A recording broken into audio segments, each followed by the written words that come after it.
నేను మీ స్వాతి ఉస్మానియా యూనివర్సిటీ.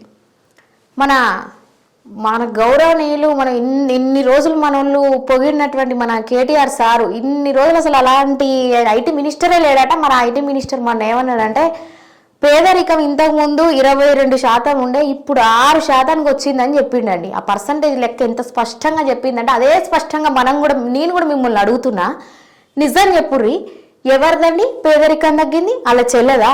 వాళ్ళ చెల్లె కవిత గారిదా, లేకపోతే వాళ్ళ మామ ఆయన హరీష్ రావు గారిదా, లేకపోతే సంతోష్ గారిదా, లేకపోతే వాళ్ళ ఎమ్మెల్యేలు జీవన్ రెడ్డి గారిదా, గువ్వల బాలరాజు గారిదా? ఎవరిది తగ్గిందండి పేదరికం? నిజంగానే వాళ్ళదే తగ్గింది.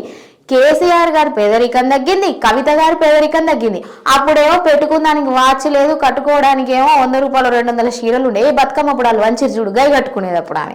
ఇప్పుడు ఎట్లా కట్టుకుంటుంది? 20 లక్షల వాచ్, బుర్జ్ ఖలీఫాలో ఒక ఫ్లాట్, ఒక అపార్ట్మెంట్, ఇట్లా ఆ పేదరికం తగ్గింది. ఇప్పుడు ఏమన్నా అయితే ఇల్లు యశోద హాస్పిటల్లో కూర్చొని కార్పొరేట్ హాస్పిటల్లో చూపించే ఎత్తుకునే స్థాయికి వీళ్ళు పోయారు కాబట్టి వాళ్ళ పేదరికం తగ్గింది. మిగతా ఎమ్మెల్యేలు ఎవరైతే అప్పుడు వాళ్ళ బతుకులు ఎట్లుండే వాళ్ళు తిరిగి పైసలు రాజకీయాలలో తిరిగి ఎవడి చిల్లర పైసలు ఎత్తడా కుక్క లెక్క అవి దీని సగం కమిషన్ తీసుకొని ఉండేటట్టు వాళ్ళ బతుకులు దండాలు చేసుకొని బతికే బతుకులు. ఇప్పుడు ఎట్లున్నాయి?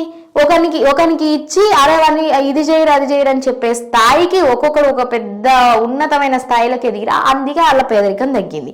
వాళ్ళకి తగ్గింది. వీళ్ళ మొత్తం ఏదైతే మీకు సుఖాలు భోగాలు ఇవన్నీ పంచేటోళ్ళు ఉన్నారు చూడు, మీ అనుచరులు, వీళ్ళ పేదరికం తగ్గింది. ఏదైతే సినిమా ఇండస్ట్రీలో కావచ్చు, మీ ఇప్పుడు ఉన్నటువంటి భూ కబ్జాలలో ఇందులో ఉన్నటువంటి రియల్ ఎస్టేట్లో కావచ్చు, మీ అనుచరులు మీ మంత్రులు కావచ్చు, వీళ్ళ పేదరికం పూర్తిగా తగ్గింది. కానీ నిజమైన పేదోడి పేదరికం అనేది తగ్గలేస్తారు. ఇది నిజం. మీ తెలంగాణ భాషలో చెప్పాలంటే మురికి కాలువలలో ఏదో ఆదివారం వస్తే ఏదో కూర వండుకొని తిందామని ఆలోచిస్తారు చూడు జనాలు, వాళ్ళకి అది కూడా కరువే.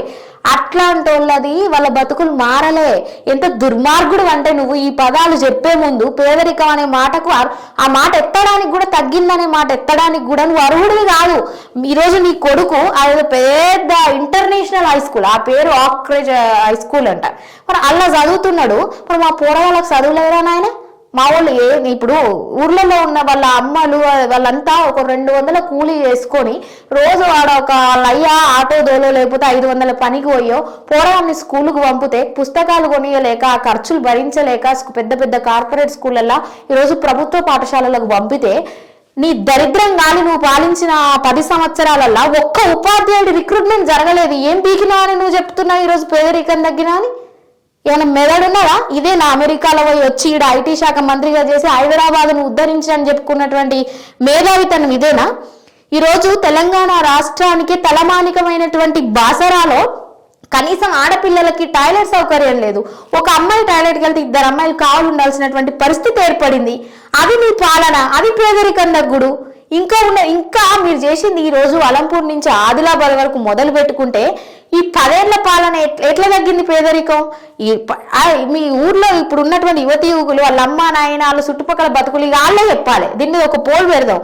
ఈ ఎమ్మెల్యేలు ఎంపీలు ఈ బీఆర్ఎస్ వాళ్ళు ఎట్లా వీళ్ళ బతుకులు నాడెట్లుండే ఇప్పుడు ఎట్లుండే? మీ వాళ్ళు చెప్పారు కదా భజన, అప్పుడు ఎట్లుండే తెలంగాణ ఇప్పుడు ఎట్లుండే తెలంగాణ అని వాయించారు చూడు. అదే అప్పుడు ఎట్లుండే మీ బతుకులు ఇప్పుడు ఎట్లుండే మీ బతుకులు అని మేము కూడా ఒకటి పెడతాం. అప్పుడు మా బతుకులు ఎట్లున్నాయి పేదల్లో, ఇప్పుడు మా బతుకులు ఎట్లున్నాయి ఒకటి పెడదాం. అప్పుడు ఎవరి పేదరికం తగ్గిందనేది తెలుస్తుంది. అందుకని ఉట్టిగా నోరు వారేసుకొని ఏదో నాలుగున్నది కానీ 4 రకాలుగా దిప్పకుర్రి, అది మంచిది కాదు. అందుకే పోయిర్రు పక్కన కూర్చోబెట్టిర్రు. ఈ సింపథైజర్ నిజంగా మీ పరిపాలన అంతా ఉద్ధరించదగదే అయితే మీ నాయన కాలిరి మొన్న ఆడ కింద పడితే బాత్రూంలో పడ్డాడట. మరి కాలిరి నిజమేనా మాకు తెలియదు. అది ఆడ పడితే మరి యశోద హాస్పిటల్కి ఎందుకు పోయారు? గవర్నమెంట్ హాస్పిటల్కి ఎందుకు పోలేదు? ఆ ఉస్మానియా హాస్పిటల్కి ఎందుకు పోలేదు? గాంధీ హాస్పిటల్కి ఎందుకు పోలేదు? మరి ఆ నిమ్స్ హాస్పిటల్కి ఎందుకు పోలేదా? మీరు చేసిన పరిపాలనలో ఎలగబెట్టినవే కదా అవన్నీ. అడుపోలేదు. మీకు ఇంటికాడికి వచ్చి కట్లు ఎత్తారా? ఆయన ఇంటికాడికి వచ్చి కట్లు కట్టుకుంటారు, ఆడికి వచ్చి చేతులకు కట్లు కట్టుకొని మీరు ప్రచారాలకు పోతారు. ఇంత విధి విధానం పరిపాలించిన మీరు, హాస్పిటల్ని కార్పొరేట్ స్థాయికి తీసుకొచ్చిన మీరు, మొన్న హరీష్ రావు గారు చెప్తున్నారు అసెంబ్లీలో, మేము ఈరోజు గవర్నమెంట్ హాస్పిటల్లో ప్రసవాల పర్సంటేజ్ పెంచినాం, కాంగ్రెస్ పార్టీ గత 50 సంవత్సరాల్లో ఏ పర్సంటేజ్కి తీసుకొచ్చింది అని అడిగిర్రు. అదే మీరెందుకు గవర్నమెంట్ హాస్పిటల్లో పోతలేరు? మరి మేము ఎట్లా నమ్మాలి మీ పరిపాలనని? మీరెందుకు అంటే యశోదల పోయి కూర్చుంటారు అని మేము అడుగుతా ఉన్నాం. ఆడవై కూర్చుంటారు, చెప్పే నీతులు గిట్లుంటాయి. ఇలాంటి మాటలు నువ్వు మాట్లాడకయ్యా కేసీఆర్, మీకు దండం పెడతా, నిజంగా మా పేదరికం తగ్గలేదు. మేము అయ్యాల అయ్యే 5 రూపాయలు పెట్టుకొని పప్పు ఉప్పు కొనుక్కున్నాం, ఇవాళ ఇంకా మీరు దాని మీద ₹1 ట్యాక్స్ వేసి పెంచిరు తప్పితే మీరు పెంచింది మాకు ఒరగదీసింది ఏం లేదు, మేము మీ పాలనలో సంతోషించింది ఏం లేదు. 1600 మంది విద్యార్థులు చచ్చిపోతే వాళ్ళ శవాల వాళ్ళ సమాధుల మీద మీరు పునాదులు కట్టుకొని ఈరోజు మీరు ఆడ భోగాలు సౌభాగ్యాలు మీరంతా అది భోగం అనుభవిస్తున్నారు.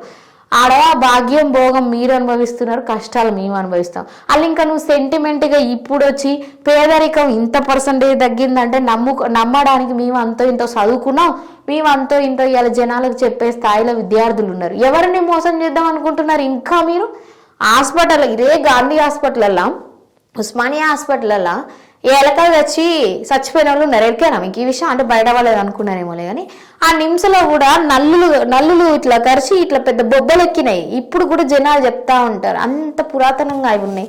ఎక్కడ బాగు చేసిర్రు మీరు? ఇదేనా పరిపాలన? ఇదేనా బంగారు తెలంగాణ? ఇప్పుడు చెప్పే పేదరికం తగ్గడం ఇదేనా? ఇది కాదు.